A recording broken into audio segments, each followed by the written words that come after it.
The fate of Earth. Humankind's endurance on this planet appears to be more questionable than any other time in recent memory. Be that as it may, what happens when we take a gander at ourselves through other animals' eyes?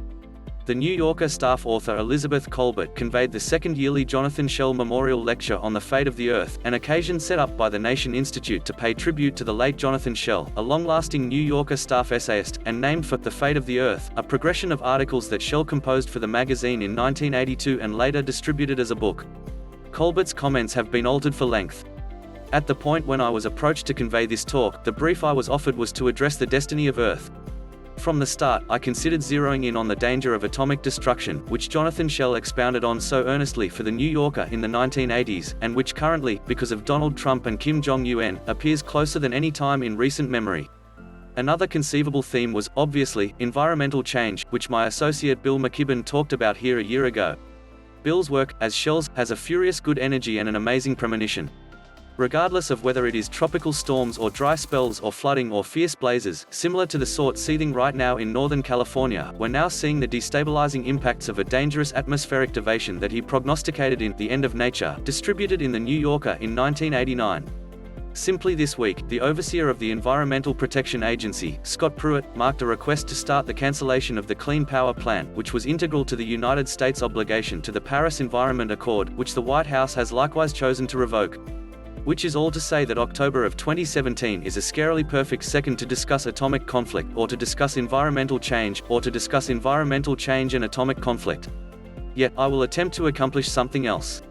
Rather than taking a gander at the destiny of Earth from our restless viewpoint, from a human point of view, I'd prefer to attempt to take a gander at it from the perspective of a great many non-human species with which we share the planet.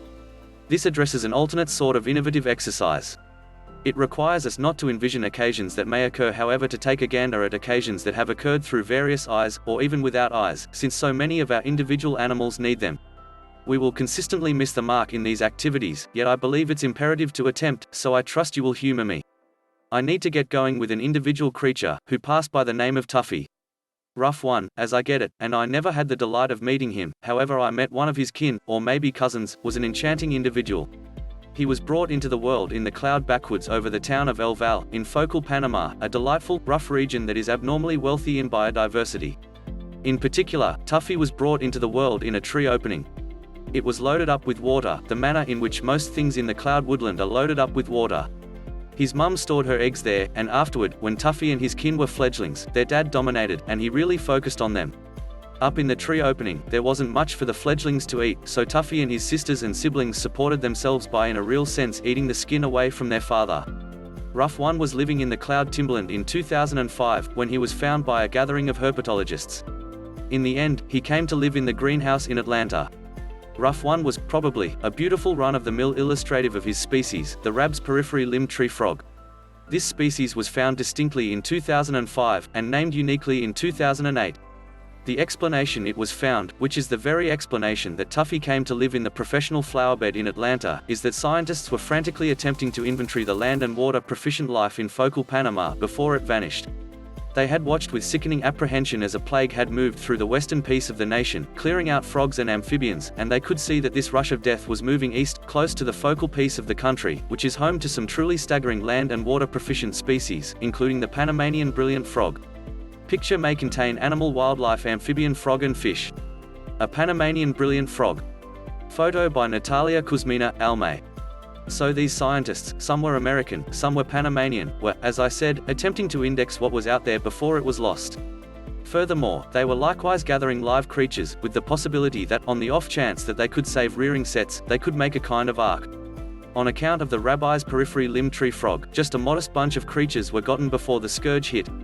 Analysts had figured out how to gather a couple of females and a couple of guys, including Tuffy. Be that as it may, despite the fact that they were united in different arrangements, they never created practical posterity. Then, endeavors to gather more individuals from the species were fruitless. The frog has an unmistakable call that seems like a canine's bark, and however many worker hours were burned through tuning in for it, it has not been heard in the woods since 2007. The last female Rabbi's periphery limbed tree frog kicked the bucket in 2009, the second to last male in 2012. This left Tuffy. Also, when he kicked the bucket, in September of 2016, all things considered, the species went wiped out. A notification of Tuffy's demise ran in the Times, under the feature, "A frog dies in Atlanta, and a world vanishes with it." The reason for this elimination, the reason for the land and water proficient plague, was a chytrid growth called Batrachochytrium dendrobatids, or BD. Nobody knows precisely where the illness began, or how it moved all throughout the planet. However, it appeared on changed landmasses all the while, which implies that, in all likelihood, it was shipped by individuals. One hypothesis is that it was conveyed across the globe on African pawed frogs, which were sent out from Africa in the 1940s and 50s for use as pregnancy tests. The frogs would be infused with a lady's pee, and assuming relatively soon they'd delivered eggs, this showed that the lady was pregnant. African riptide frogs, it ends up, can convey BD yet are not influenced by it. They may represent the spread, yet this is as yet a functioning subject of examination.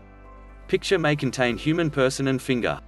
Photo by the National Museum of Health and Medicine, Flickr.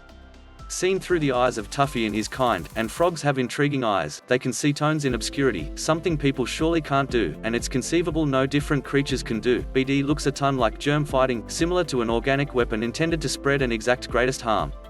Perhaps the most upsetting segments of Shell's book about atomic conflict, The Fate of the Earth, is the part named Second Death.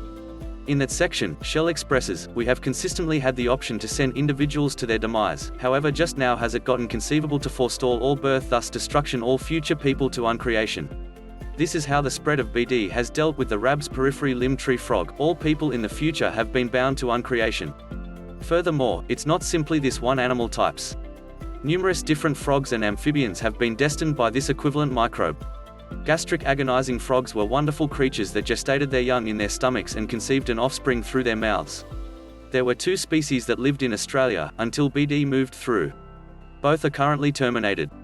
The equivalent goes for the sharp-snouted day frog, likewise local to Australia, and the brilliant amphibian, no connection to the brilliant frog, which was local to Costa Rica. Numerous populaces of frogs in North America have smashed infrable from BD. With everything taken into account, the organism has been involved in the elimination or calamitous decrease of at any rate 200 species.